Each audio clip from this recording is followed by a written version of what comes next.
Έχω μεγάλη χαρά.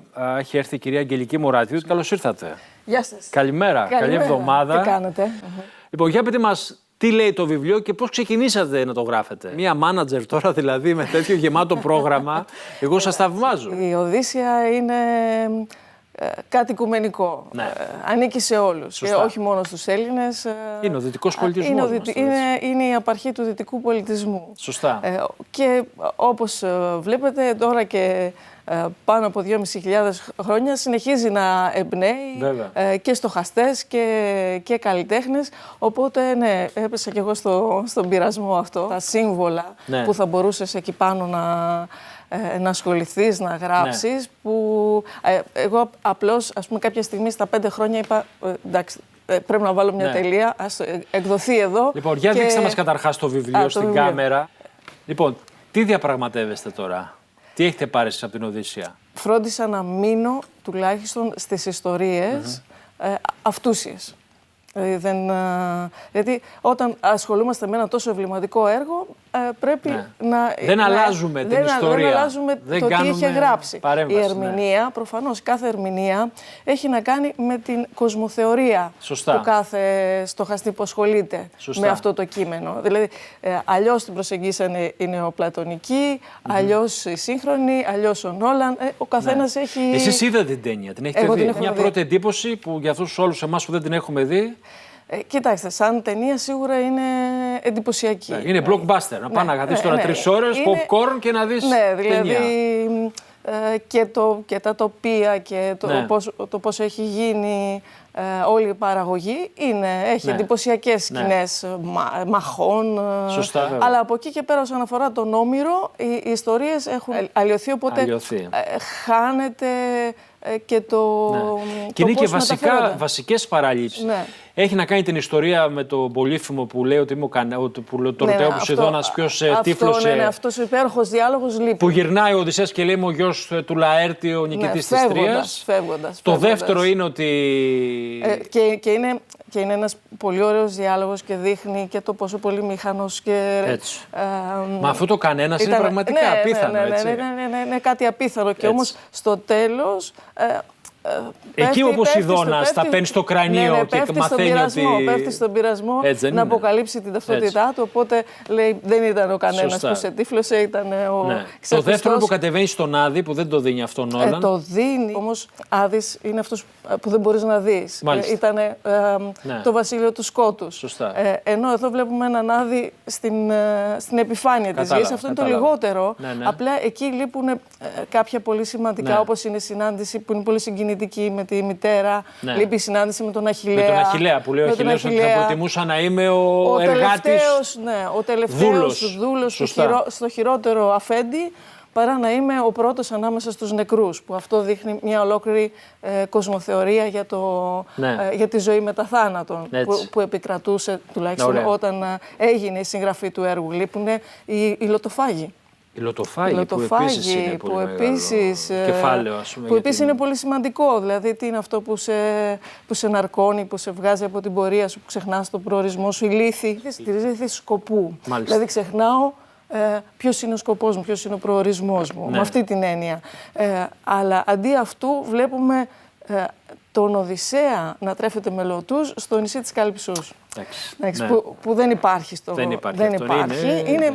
Είναι μια πολύ ελεύθερη απόδοση. Το νησί των Φεάκων, που εκεί είναι η συνάντηση με τον Αλκίνο. Γιατί Αλκίνο σημαίνει ισχυρός νους. Οπότε όταν πηγαίνει στους Φεάκες είναι μια εξειδανικευμένη πολιτεία. Δηλαδή κατέρχεται από τον κόσμο, με τον μυθικό, με τον Πολύφημο, τα τέρατα κλπ. Στην Καλυψό, που είναι, εκεί απαρνιέται τη ζωή με μία θεά. Η οποία θέλει να τον κρατήσει, απαρνιέται την αθανασία. Και θέλει να γυρίσει στη γυναίκα του. Εκεί αρχίζεις να συζητάς ποιο είναι το πραγματικό νόημα της ζωής. Να επιστρέψεις στη ρίζα σου, στην οικογένειά σου. Να επιστρέψεις στην αυθεντικότητά σου. Έτσι, σε μια ζωή με νόημα. Γιατί αυτή η ζωή δεν είχε νόημα για τον Οδυσσέα. Εσείς κάνατε πόσο καιρό να γράψετε το βιβλίο? Κάποια χρόνια. Κάποια χρόνια. Γιατί η ιδιαιτερότητα στην προσέγγιση τη δική μου είναι ότι όλη η ερμηνεία βασίζεται στην ετυμολογία των ονομάτων. Ένα ταξίδι για μένα προσωπικής ανάπτυξης. Δηλαδή κάθε μύθος έχει να σου δώσει κάτι, ένα βαθύτερο νόημα. Και πάνω σε αυτά τα βαθύτερα νοήματα χτίζεις διαφορετικά επίπεδα αυτογνωσίας, διαφορετικά επίπεδα συνειδητότητας. Οπότε μπορεί να κάνεις με αυτόν τον τρόπο καλύτερες επιλογές, ώστε να μπορέσεις να φτάσεις στην Ιθάκη σου, που για μένα είναι η ζωή, η καλύτερη εκδοχή της ζωής σου. Σωστά. Έτσι. Γιατί μπορούμε να ζήσουμε διαφορετικές εκδοχές, ανάλογα με τις επιλογές που κάνουμε στην πορεία. Σωστά. Εγώ στο βιβλίο ασχολούμαι με το ταξίδι του Οδυσσέα. Πολλοί βέβαια μου λένε πότε θα μας γράψει την Ιθάκη. Οπότε έχει και δεύτερο. Γιατί είναι το ταξίδι. Δηλαδή, αυτό μετράει. Ποιο είναι το ταξίδι που θα σε οδηγήσει στην Ιθάκη. Η Ιθάκη από μόνη της έχει τους δικούς της συμβολισμούς. Δηλαδή, γιατί πολλοί μπερδεύουν το να έχεις μια ζωή με νόημα με το να έχεις μια ζωή χωρίς προβλήματα. Ή μια ευχάριστη ζωή. Είναι διαφορετικά πράγματα. Βέβαια και η ζωή να είναι μια ευθεία γραμμή, να μην έχει κανένα πρόβλημα, δεν ξέρω πόσο ευχάριστο δηλαδή, είναι. μέσα από τα προβλήματα σμιλεύεται και η προσωπικότητα. Σωστά. Οπότε το να επιζητούμε μια ζωή χωρίς προκλήσεις δεν μας εξελίσσει κιόλας. Γιατί και η εξέλιξη και το να νιώθεις ότι εξελίσσεσαι, κάνεις κάτι σημαντικό, αυτό είναι συστατικό. Σωστά. Της ευδαιμονίας για μένα. Γιατί ο Οδύσσεας έχει μεγαλύτερη βαρύτητα από ότι έχει η Ιλιάδα? Και από την Ιλιάδα μπορείς να πάρεις πολλά νοήματα, αλλά όμως ο Οδυσσέας είναι ένας ήρωας που εμπνέει πολύ περισσότερο. Για μένα ο λόγος που τόσες χιλιάδες χρόνια συνεχίζει να εμπνέει είναι ότι αυτό το έργο έχει να κάνει με δύο πολύ σημαντικές αρχετυπικές έννοιες. Τον προορισμό και το ταξίδι. Για τον κάθε άνθρωπο που γεννιέται είναι αυτά τα δύο δηλαδή πράγματα. Αυτό δεν υπάρχει ανθρώπινη οντότητα, είτε συνειδητά είτε μη συνειδητά, που να μην επιδιώκει αυτό το πράγμα. Δηλαδή, λες, θέλω μια προαγωγή, μια καλύτερη θέση, θέλω μια οικογένεια. Να βελτιώσω την ζωή μου. Γιατί θεωρώ ότι πηγαίνοντας εκεί, πηγαίνοντας σε αυτό τον τόπο, σε αυτόν τον προορισμό, θα είμαι πιο ευτυχής, πιο πλήρης, που το βασίλειό του έχει όλα αυτά. Το είδαμε να χάνει τους συντρόφους του, είδαμε έτσι έγιναν λάθη. Και αυτό είναι πολύ εμφανές στον πρώτο σταθμό, που παρότι είναι πολύ μικρό σε έκταση μέσα στο αρχαίο κείμενο, είναι πολύ σημαντικός, εκεί χάνει το μεγαλύτερο μέρος του στόλου. Ναι, μπράβο.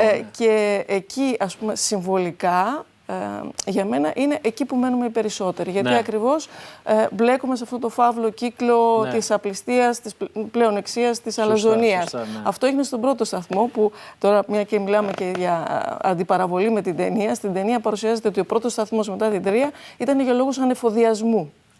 Όχι, δεν έχει καμία σχέση. Δεν είναι αυτό. Είναι η απληστία. Δηλαδή, ενώ φεύγουν φορτωμένοι με λάφυρα, θέλουν ακόμη περισσότερα. Και έτσι, αντί να πας στον πραγματικό σου προορισμό που είναι η Ιθάκη, τι κάνεις, επαναλαμβάνεις αυτό που ήδη ξέρεις. Δηλαδή, μετά από 10 χρόνια μάχες, η μάχη, ο πόλεμος ήταν η δική τους κανονικότητα. Βέβαια, μαχητές, πολεμιστές. Οπότε από εκεί μπορείς να δεις ότι συνήθως δεν επιλέγουμε αυτό που είναι το καλύτερο για μας, που δεν είναι στην περίπτωση του Οδυσσέα, να επιστρέψει στην Ιθάκη. Δεν επιλέγουμε το καλύτερο, επιλέγουμε αυτό που είναι πιο οικείο. Πιο οικείο, μπράβο. Αυτό που είναι ο δεύτερος εαυτός. Είναι ο δεύτερος εαυτός. Σωστά. Έτσι, γιατί αυτό είναι ο νόμος της αδράνειας. Δηλαδή, ο ανθρώπινος εγκέφαλος προσπαθεί να καταναλώσει τη λιγότερη ενέργεια. Τη λιγότερη ενέργεια, αυτό είναι πολύ μεγάλη κουβέντα. Άρα να κάνει τι, να επαναλαμβάνει αυτό που ήδη ξέρει. Γι' αυτό τώρα και με το AI σταματήσαμε να διαβάζουμε, σταματήσαμε να συγκεντρωνόμαστε και είμαστε με το σκρολάρισμα και την οθόνη. Είναι το easiness, η ευκολία. Έτσι. Έχω μαγευτεί από εσάς, γιατί έχω και μια πολύ μεγάλη αγάπη για τη μυθολογία, κυρίως και για την ιστορία. Θα περιμένουμε δεύτερο βιβλίο, φαντάζομαι. Αφού σας το επιτρέψει και ο χρόνος, γιατί είστε και μάνατζερ τώρα. Δηλαδή, έχετε και μια εταιρεία που πρέπει να τρέξετε. Τώρα θα ξεκουραστείτε λίγες μέρες. Τώρα είναι ευκαιρία να γράψετε. Να ξαναγράψετε, να πάτε στο δεύτερο κομμάτι. Γιατί το καλοκαίρι είναι η καλύτερη εποχή για μένα.